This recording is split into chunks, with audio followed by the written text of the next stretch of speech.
Magandang hapon sa inyong lahat. Welcome po sa News Up to Date. Ito, may balita tayo. Mainit-init pa ito. Naglabas na nga ang Securities and Exchange Commission ng Cease and Desist Order laban dito sa LMB Football. So, LMB Football, pinapatigil ng operasyon nyo dito sa Pilipinas, ha? Ihinto nyo na yung pang-i-scam nyo. Ha? Ito na, naglabas na ng CDO ang SEC. So, ito sa SEC CDO case number 03-22-086. So, basahin natin ano yung nakapaloob dito sa Cease and Desist Order na ito. Ito nga, this resolves the motion for issuance of a Cease and Desist Order filed by the Enforcement Investor Protection Department or EIPD, praying that an order be issued directing LMB Football, its officers, operators, administrators, promoters, representatives, salesmen, agents, investment team, planners, mentors, enablers, influencers, assigns, conduit entities, subsidiaries, collectively referred to as agents, and any and all persons claiming and or acting for and in their behalf to immediately cease and desist from further engaging in the sale and or offer of unregistered securities and to cease its internet presence relating to its investment activities until the requisite registration statements are filed with and approved by the Securities and Exchange Commission, and the license to offer or sell securities is issued, and prohibiting LMB Football, its agents, and any and all persons claiming and or acting for and in their behalf from selling, encumbering, conveying, or disposing any of its properties and or assets without the prior written authority from the Commission.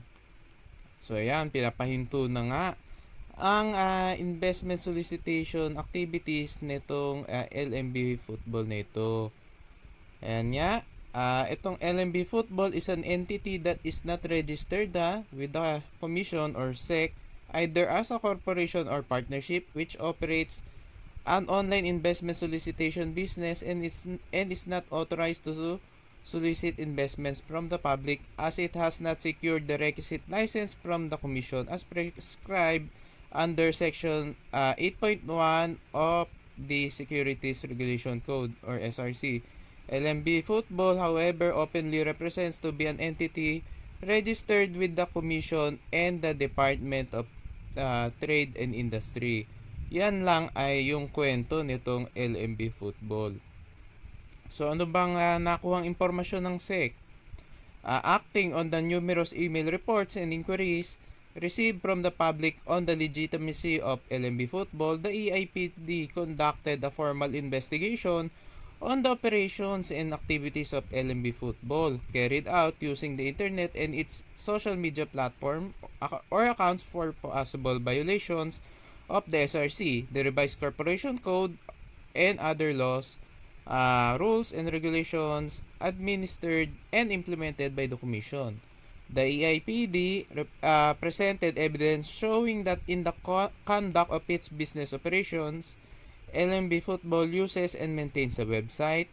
Ito nga lmb9999.com at Facebook page where it presents and promotes itself as a reverse betting platform for football match results which guarantees zero loss. The foregoing is allegedly attributed to LMB Football's recommended team plan, which is product or result of a 4-year historical data analysis conducted by LMB Football that assures 100% stability. Hence, LMB Football guarantees its investors a 100% compensation for all losses incurred relating to football matches that are purchased from it, which is based on the recommended or available team plan. Using the tagline "Invest and let your money work for you," LMB Football entices the public to make a one-time investment of as low as 300 pesos, which entitles the investor to a 3% daily compounding interest or 90% in 30 days, with full capital protection to convince the public that LMB Football is carrying out a legitimate betting operations. It represents to the public that the investment scheme involves actual football games, which gives investors 18 score betting options from 0-0 to 3-3 with a winning probability ratio of 17 out of 18 or success rate of 95%. Moreover, LMB Football also offers investors the opportunity to receive 20% bonus upon joining and an additional commission to those who are able to recruit new members. And LMB Football is also offering first deposit bonus and VIP privilege super benefits by promising an extra income ranging from 1% to 80% beginning at VIP 1 up to VIP 10. So ito yung LMB's investment plan as published in its website and in the social media platform of its agent are as follows. So ito nga, VIP 1, 300 pesos daw at 1% ang extra income. Yan ang pinakamababa. At VIP 10 ang pinakamataas. Kung saan, 100 million pesos. Ang laki eh. At 80% naman daw ang extra income. So yan. So VIP 1 to VIP 10. At LMB Football also made available in its website and in the social media platforms of its agent the sample computation of the compounding interest that investors will earn over a period of 12 months given a minimum investment of 300 pesos. So yan nga, mag-start ka lang daw ng 300 pesos at maaari daw yung ma-compound after 12 months into 14 million. Or yan, mahigit 14 million. AIPD then presented evidence showing that on the basis thereof, LMB Football publicly announced and claimed that its business is a success with its membership exceeding 30 million relative thereto. LMB Football attributed such success to its act of revolutionizing betting and offering a tool for people to invest by focusing on the financial management of soccer game rather than on gambling. 30 million pero kalokohan yan. Dahil hindi naman sikat tong LMB Football, dito lang talaga sa Pilipinas namamayagpag. So in relation to the process of investing in LMB Football, the IPD provided a summary thereof based on the information and documents that were gathered in the course of its investigation. The prospective investor will be given a link or referral code to gain access to LMB Football's website. The investor shall then proceed to create an account and will be redirected to the main dashboard. The investor is thereafter required to deposit his chosen amount to LMB Football's Union Bank account using GCash, and the investor uploads a screenshot of the payment as proof of deposit and submits the same to LMBF or LMB Football. The EIPD also submitted evidence showing that LMB Football made and actually used a spurious SEC Certificate of Incorporation with number AS9203713 with a dry seal of the Department of Trade and Industry or DTI stamp therein. So naglabas pa ng peke itong LMB Football peke nga SEC Certificate of Incorporation. So huling-huling kasiling nungalingan ng LMB Football at kahit pamimeke gagawin nila. On February 3, 2022, yung SEC ay naglabas ng advisory laban nga dito sa LMB Football. Ito nga, yung dahil nga naglabas na ng advisory ang SEC laban dito sa LMB Football, itong LMB Football ay nirebrand ang kanya sarili at ginawa ng LMB Charity to make it appear to the public that the profits of its investment solicitation activities are used to help people through charitable projects. In support of its allegation that LMB Football is not a registered corporation or partnership and has no license to sell or offer securities, the EIPD presented in evidence the certifications issued by the Company Registration and Monitoring Department, the Corporate Governance and Finance Department, and the Markets and Securities Regulation Department of the Commission, showing that it has not applied for a primary franchise as a corporation or partnership, has not been issued any secondary license to operate as a broker or dealer of securities, and is not a registered issuer of a securities pursuant to Sections 8 and 12 of the SRC or of mutual funds, including exchange-traded bonds, membership certificates, and timeshares. So, hindi to talaga nakarehistro. So, kaya nga, ito, dinesisyonan na kung dapat bang ma-issuehan ng Cease and Desist Order itong LMB Football. At nakita nga ng SEC na dapat ngang ma-issuehan to ng Cease and Desist Order. So, kasi nga, nagsusulisit sila ng investment sa publiko kahit di naman sila nakarehistro, bawal yun. So, ito nga, applying the foregoing to the instant case, this commission finds the LMBF or LMB Football is unlawfully engaged in the sale and or offer of securities in the form of investment contract as it has no license to carry out the same. So ito mga ebidensya. First, the 300 million investors claimed by LMB Football handed to the latter their one-time investment of 300 pesos. Second, LMB Football admitted that its investment scheme is a revolutionary tool that allows people to invest by focusing on the financial management aspect of soccer game rather than on gambling. This scheme obviously involves the pooling of resources consisting of the investor's money, which is used to pay the guaranteed returns of its existing investors and intended to ensure the continued operation of the entity. The sale of this investment scheme is the only means by which LMB Football will be able to sustain its operation and fulfill its promise to pay its investors the guaranteed returns. Third, LMB Football's investors expect to earn guaranteed returns in an amount ranging from 3 to 8% daily or 90% to 240% in 30 days plus commissions and bonuses. Fourth, LMB Football's investors are not expected to do anything after paying their one-time investment of 300 pesos.